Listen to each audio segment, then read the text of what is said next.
Welcome to Stocks Maths Academy. आज हम आप लोगों के सामने कंपटीशन का एक मैथ्स का अच्छा सा चैप्टर लेकर हाजिर हो रहे हैं। आप लोगों से रिक्वेस्ट है कि आप वीडियो को शुरू से लेकर लास्ट तक देखें और अगर आपकी कोई भी प्रॉब्लम शेष रह जाती है तो आप लोग हमसे संपर्क ज़रूर करें। कमेंट्स में आप अपना क्वेश्चन दे सकते हैं और आप डायरेक्टली कॉन्टैक्ट भी कर सकते हैं। आप अगर हमारे स्पेशल बैच से जुड़ना चाहते हैं तो आप 8755084148 पर आप संपर्क कर सकते हैं। इस बैच में आपको कैसे पढ़ाया जाएगा इसके लिए आप हमारे दूसरे चैनल फ्यूचर जोन एकेडमी पर एक वीडियो देख सकते हैं कि ऑनलाइन कैसे पढ़ें। तो उस वीडियो में आप समझ जाएंगे कि आपको कैसे पढ़ाया जाएगा। ओके, तो आइए मैं आप लोगों को बता दूं कुछ अच्छे से टिप्स हैं। जीतने की इच्छा सभी में होती है मगर जीतने के लिए तैयारी करने की इच्छा बहुत कम लोगों में होती है। तो आप लोगों से रिक्वेस्ट है कि आप लोगों जो अभी एग्जाम है एसआई सब इंस्पेक्टर का जो अभी एग्जाम निकला है जो 17 तारीख को 17 तारीख को जो आपका निकल गया था तो उसे आप भरें जरूर और उसके लिए मेहनत करें। वो आपका सीपीओ पोस्ट में है, अच्छा एग्जाम है। के टू सक्सेस आप याद रखें, मैं आपको बार बार कहूंगा कि आप 7P याद रखें। प्रिपरेशन आपको कैसे करनी है? Purpose, principle, planning, practice, preservation, patience and pride. Purpose यानी आपका कोई एक मेन पर्पज होना चाहिए ताकि आप उस पर स्टडी कर सकें। प्रिंसिपल आपके कुछ मेन उद्देश्य कुछ आपके मुख्य तथ्य होने चाहिए जिन पर आप लगातार काम करते जाएंगे। एक आपकी प्लानिंग भी होनी चाहिए, एक आपको प्रैक्टिस, मैथ तो मांगता ही प्रैक्टिस है तो आप उस पर भी प्रैक्टिस भी कीजिए। और प्रेजेंस आपको धैर्य भी रखना है और पेशेंस आपका मेन धैर्य होता है। और प्राइड आपको अपने आप पर गर्व होना चाहिए कि मैं अच्छी कदम पढ़ रहा हूँ। ओके, तब जाकर आपको सफलता मिलेगी। आइए हम ऐसे ही चैप्टर को आप लेकर चलते हैं जिसमें 2 या 3 क्वेश्चन आपके सीपीओ में एग्जाम में आते रहते हैं और आपका चैप्टर भी थोड़ा ट्रिकी है और हार्ड भी है। आप लोगों से रिक्वेस्ट है कि आप ध्यान से देखें, आपके क्वेश्चन बहुत ही इजी वे में होंगे और मैं आपको यहाँ पर नगद करके दिखाऊंगा। आइए शुरू करते हैं अपने इस टॉपिक को। तो आज का टॉपिक आपके सामने है, टॉपिक है अध्याय गुणनखंड। हमारा जो आज का जो चैप्टर है वो गुणनखंड है और मैं समझाऊंगा कि आप गुणनखंड कैसे कैसे निकालने हैं। तो परिभाषा आपकी क्या होगी? परिभाषा आपकी ये होगी, अगर आपकी कोई एक संख्या a है और कोई दूसरी संख्या आपकी b है, b अगर a को पूर्णतः विभाजित कर दे, आपको भाग देकर पूरा जो शेषफल बचे आपका 0 बच जाए, तो जो b है ना आपका जिससे आप a को भाग दे रहे थे तो b आपका क्या होगा? गुणनखंड होगा।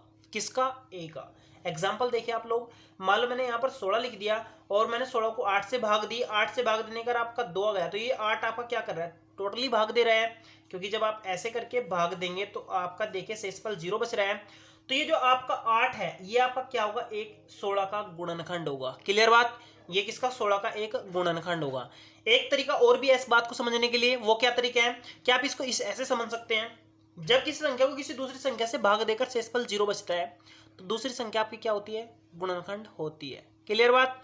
आइए हम इस चीज को एग्जाम्पल से समझने का प्रयास करते हैं। एग्जाम्पल, 8 के गुणनखंड ज्ञात कीजिए। ध्यान दीजिए आप लोग, 8 के गुणनखंड ज्ञात कीजिए। तो आप 8 यहां पर लिख लीजिए। अब देखिए यहां से 1 से तो कटेगा ही कटेगा, 2 से भी कटेगा, 2 चौक 8, 3 से नहीं कटेगा, फिर आप 4 पर ध्यान दीजिए, 4 से कटेगा, फिर आप 5 पर फोकस कीजिए, 5 से नहीं कटेगा, फिर 6 पर ध्यान दीजिए, 6 पर भी नहीं कटेगा, 7 पर 7 से भी नहीं कटेगा, 8 से आपका कटेगा।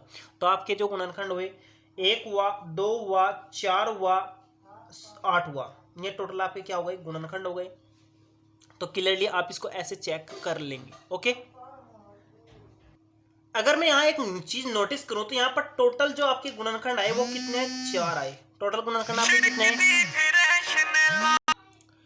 तो टोटल आपके गुणनखंड कितने हुए? 4 हुए। आइए हम 35 के गुणनखंड पर एक बार ध्यान देते हैं। तो 35 के आपके कैसे कैसे गुणनखंड उड़ सकते हैं उनको आप एक बार ध्यान से देखिए।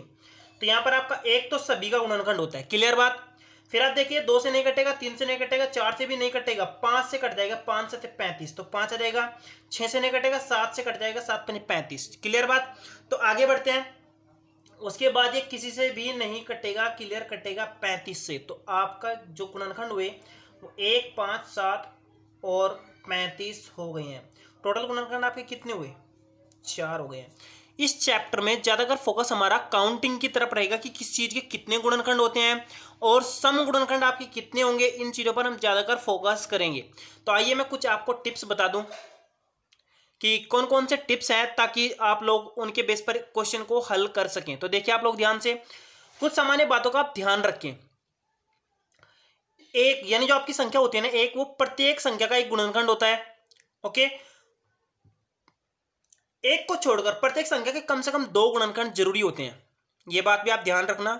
जो आपकी संख्या एक होती है ना, उसको छोड़कर जो भी आपकी संख्या होगी उसके 2 गुणनखंड होंगे जरूर। वो कौन कौन से होंगे? एक तो एक होगा और दूसरी वो संख्या खुद होगी। क्लियर बात? उसके बाद आगे बढ़िए। प्रत्येक संख्या के अनंत गुणज होते हैं। गुणज का मतलब जैसे मैं कहूं कि एक के गुणज कितने होंगे? 1 गुणा 1, 1 गुणा 2, तो 2 हो जाएगा, फिर 3, फिर 4, फिर 5, फिर ऐसे से आप अनंत लिख सकते हैं। ओके, चौथे पर देखिए प्रत्येक संख्या का एक गुणनखंड वह स्वयं होती है। यहां पर भी आप देख सकते हैं कि मैंने यहां पर 35 एक गुणनखंड लिया, 8 का एक गुणनखंड मैंने 8 भी लिया। क्लियर बात? आगे बढ़ते हैं नेक्स्ट टॉपिक की ओर। नेक्स्ट टॉपिक है हमारा गुणनखंडों की संख्या ज्ञात करना। बेसिकली इस चैप्टर में जो आपका सबसे टफ पॉइंट है वो आपका यही है। अगर आपने ये समझ लिया तो समझो आपका बिल्कुल क्लियर हो गया है। तो आप कैसे करेंगे कि गुणनखंडों की संख्या आपकी कितनी होती है? तो यहां पर आपके 2 तरह के गुणनखंड होते हैं। पहले तो हम किसकी बात करेंगे? टोटल, यानी टोटल आपके गुणनखंड कितने होंगे। फिर आप 2 टॉपिक में डिवाइड कर लेंगे इसको। एक तो सम गुणनखंडों की संख्या ज्ञात करेंगे, एक किसकी याद करेंगे? सम, विषम की। तो पहले तो मैं आपको टोटल निकालने सिखाऊंगा और उसके बाद फिर सम पर ध्यान देंगे, फिर विषम पर ध्यान देंगे। क्लियर बात? तो टोटल के लिए आप क्या करेंगे? मान लो आपके पास एक संख्या n है। क्या है आपके पास? संख्या n है। ध्यान दीजिए आप लोग, आपके पास एक संख्या क्या है? n है। और इसके ए बी सी जो भी आपके क्या है? अभाज्य गुणनखंड है। अभाज्य गुणनखंड मतलब जो किसी से ना कटते हो, सिर्फ इन्हीं से हम इसको भाग देकर इसके अभाज्य गुणनखंड निकाल रहे हैं।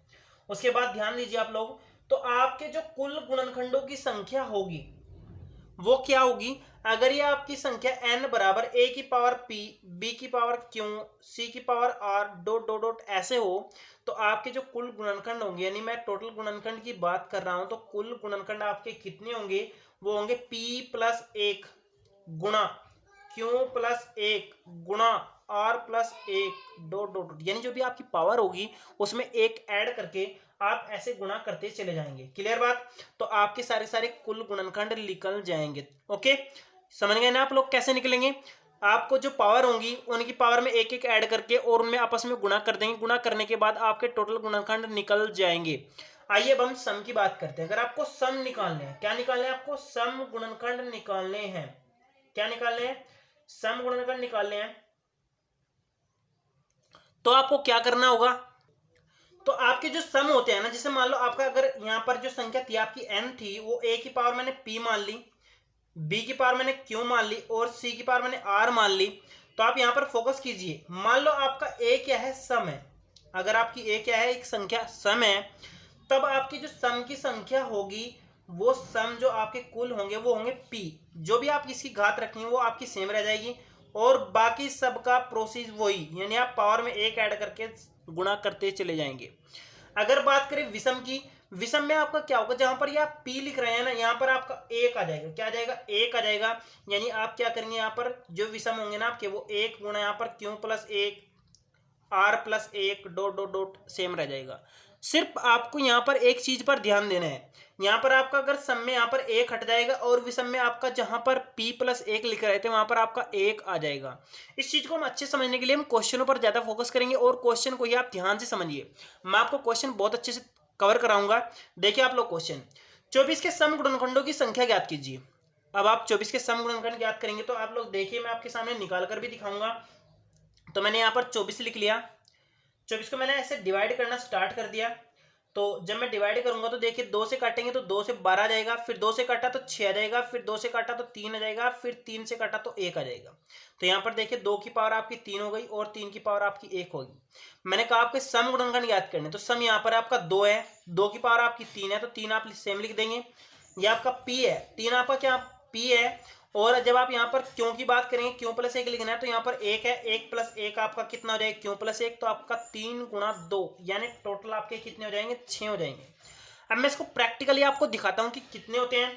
तो यहाँ पर मैं आपका 24 लिख रहा हूँ। 24 के गुणनखंड आपके कितने होंगे? 1 से कटेगा तो 1 भी होगा, 2 से कटेगा तो 2 भी होगा, 3 से कट रहा है तो 3 भी हो जाएगा, 4 से कटेगा 4 भी हो जाएगा, 5 नहीं होगा 6 हो जाएगा, 7 हो जाएगा, नहीं होगा 7 नहीं होगा 8 हो जाएगा, 9 नहीं होगा 10 नहीं होगा, 11 नहीं होगा 12 हो जाएगा, और उसके बाद फिर फाइनली आपका क्या हो जाएगा? 24 हो जाएगा। अब आप देखिए, आपको सम देखने हैं। सम आपका यहाँ पर 2 है, 4 है, 6 है, 8 है, 12 है, 24 है। तो 3 ऊपर 3 है, टोटल आपके कितने होगा? 6। अब आप इस कैलकुलेशन से बचने के लिए अगर इस फॉर्मेट को अपना रहे हैं तो आपका रियली में बहुत जल्दी क्वेश्चन सोल्व हो जाएगा।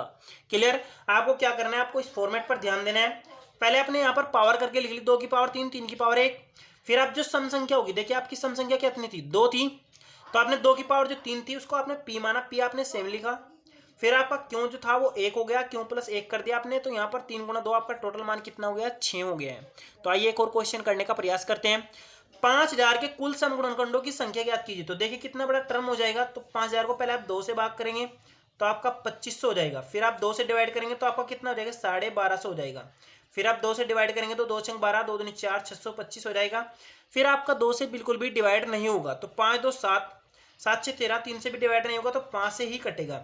तो 5 से जब काटेंगे 5 में 5 हो जाएगा आपका, 5 दूनी 10, पंजे पंजे 25 हो जाएगा, 125 हो जाएगा। ध्यान रखिए 125 पंजे पंजे पंजे 25, 5 दूनी 10, ठीक है। उसे आप 5 से डिवाइड करेंगे तो 5 25 हो जाएगा। फिर आप 5 से डिवाइड करेंगे तो आपका कितना हो जाएगा? 5 हो जाएगा। फिर आप 5 से डिवाइड करेंगे तो आपका हो जाएगा 1। अब आप देखिए 2 3, यहाँ पर 1 2 3, 2 की पावर तो आपकी 3 है, और फिर 5 की पावर देखिए 1 2 3 4, ये कितनी है? 4। आपको सम गुणनखंड ज्ञात करने, तो सम यहाँ पर आपका 2 है, यानी पी का मान आपका 3 हो गया है। फिर आप क्यों का 4 और प्लस 1, तो 3 पंजे 15, टोटल आपके 15 सम गुणनखंड होंगे। ये आपका फॉर्मेट इतना इजी है कि आप इससे बहुत जल्दी क्वेश्चन को सोल्व कर सकते हैं। आइए कुछ क्वेश्चन और देखते हैं। तो नेक्स्ट क्वेश्चन जो आपका है वो विषम गुणनखंडों की संख्या के आधार पर है। तो विषम गुणनखंडों की संख्या आपको मैंने अभी बताई। आप क्या करेंगे, मान लो आपकी संख्या n थी, आपने पहले इसको गुणनखंडों में बदल देना है, b की पावर क्यों, c की पावर r। उसके बाद ऐसे लिख लेंगे। आपको क्या करना है, जो आपके विषम गुणनखंड होंगे वो आपके एक गुणा, जो भी आपका मान लो अगर आपका सम है ना, तो सम वाले को आपको छोड़ देना है। उसके बाद आपका 1 हो जाएगा। फिर क्यों plus 1, r plus 1, dot dot dot आपकी निकल जाएगी, टोटल संख्या निकल जाएगी। क्लियर बात? अब हम ऐसे ही क्वेश्चन करके दिखाएंगे आपको, ताकि आप अच्छे से समझ जाएं इस चीज को। तो मान लो मैं आपके सामने क्वेश्चन लेकर चलता हूँ। 40 के विषम गुणनखंडों की संख्या ज्ञात कीजिए। मैंने 40 को डिवाइड करना स्टार्ट किया, 2 से काटेंगे तो 20 आ जाएगा। फिर 2 से काटेंगे तो 10 आ जाएगा। फिर 2 से काटेंगे तो आपका 2 पंजे 10 हो जाएगा। फिर आप 5 से काटेंगे तो 1 हो जाएगा। आप फोकस कीजिए तो 2 की पावर 1 2 3 हो जाएगा, और 5 की पावर आपकी कितनी हो जाएगी? 1 हो जाएगी। मैंने आपको कहा कि आपको सम को छोड़ देना है, ये आपका सम है, सम को आप क्या करेंगे? छोड़ देंगे। और 5 की पावर 1 है तो 1 प्लस 1, यानी टोटल आपका मान कितना आ जाएगा? यहाँ पर 2 आ जाएगा। तो यहाँ पर विषम गुणनखंड आपके कितने होने वाले हैं? 2 गुणनखंड होने वाले हैं। मैं आपको कर कर दिखाता हूँ। यहाँ पर 40 के गुणनखंड ज्ञात करते हैं। 1 से कटेगा, 2 से कटेगा, 3 से नहीं कटेगा, 4 से कटेगा, 5 से नहीं कटेगा, 6 से नहीं कटेगा, 7 से नहीं कटेगा, 8 से कट जाएगा, सॉरी 5 से भी कटेगा। फिर 9 से नहीं कटेगा, 10 से कट जाएगा। फिर 11 से नहीं कटेगा, 12 से नहीं कटेगा, 13 से नहीं कटेगा, 14 से नहीं कटेगा, 15 से नहीं कटेगा। फिर सीधा 20 से कटेगा, और 20 के बाद ये कटेगा 40 से। मैंने आपको बताया कि यहाँ पर आपको विषम गुणनखंड ज्ञात करने। विषम आपका 1 है और 5 है, तो टोटल कितने हैं? 2। तो आपका आंसर कितना आया? 2 आया। इस प्रकार आप क्वेश्चन को आसानी से ज्ञात कर सकते हैं। आइए एक और क्वेश्चन देखते हैं। 180 कि सम और विषम गुणनखंडों की संख्या ज्ञात कीजिए। तो आप 180 को ऐसे लिख लेंगे।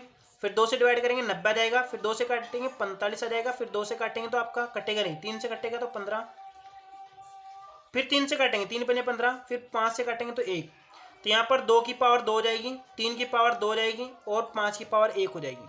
आपको पहले सम ज्ञात करनी है। तो सम के लिए आप इसको लिखेंगे, इसकी पावर कितनी, ये आपका पी का काम करेगी। क्यों आपका 2 प्लस 1, आर आपका 1 प्लस 1, ये आपके क्या निकल रहे हैं? सम निकल रहे हैं। आप फॉर्मेट पर ध्यान दीजिए। फॉर्मेट आपका क्या कह रहा था? यहाँ पर आपका पी आ जाएगा। क्या आ जाएगा? यहाँ पर पी आ जाएगा, बाकी आपका सेम रहेगा। तो 2 गुणा 3 6, 6 दूनी 12, तो ये आपका 12 हो जाएगा। कितना हो जाएगा? ये 12 हो जाएगा।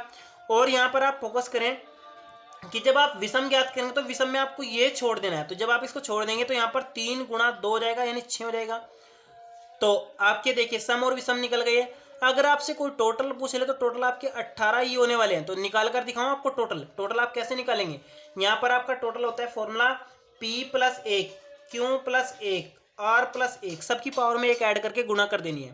तो 2 की पावर में 1 कर दो ऐड, फिर आप 2 1 कर देना, फिर आप यहाँ पर 1 प्लस 1 कर देना। आप देखिए 3 गुणा 2 गुणा यहाँ पर 2, 3 दूनी 6 दूनी 12 हो जाएगा आपका। तो टोटल नहीं सॉरी कितना हो जाएगा, देखिए आप लोग यहाँ पर 3 3 9 दूनी 18 होगा, सॉरी 18। देखिए आपका 3 है ना, 2 1 3 3 3 9 दूनी 18, तो आपका टोटल 18, तो 12 6 18 ही होगा ना। ओके, अगर आप लोग इस फॉर्मेट को अच्छे से समझ गए होंगे तो आप लोग हमारी वीडियो को लाइक करें और हमारे चैनल को ज़्यादा से ज़्यादा सब्सक्राइब करें। और मैं आप लोगों को बताऊं, अभी सीजीएल का जो एग्ज़ाम हुआ था पीछे, तो उसमें इसका स्पेशली एक क्वेश्चन आता, मैंने सीजीएल का एग्ज़ाम दिया था, वहाँ पर यहाँ पर क्या नाम उसका चलो कोई इसका मतलब सेंटर लगा था, तो उसमें एक इसका स्पेशली क्वेश्चन आता, तो वो भी क्वेश्चन आपका इसी बेस पर होगा। आपका इससे एसएससी में क्वेश्चन जरूर आता है, आप इसको अच्छे से देखिए। आज के लिए इस वीडियो में सिर्फ इतना ही है, अगली वीडियो में देखने के लिए आप लोग बने रहिए। Okay, thank you.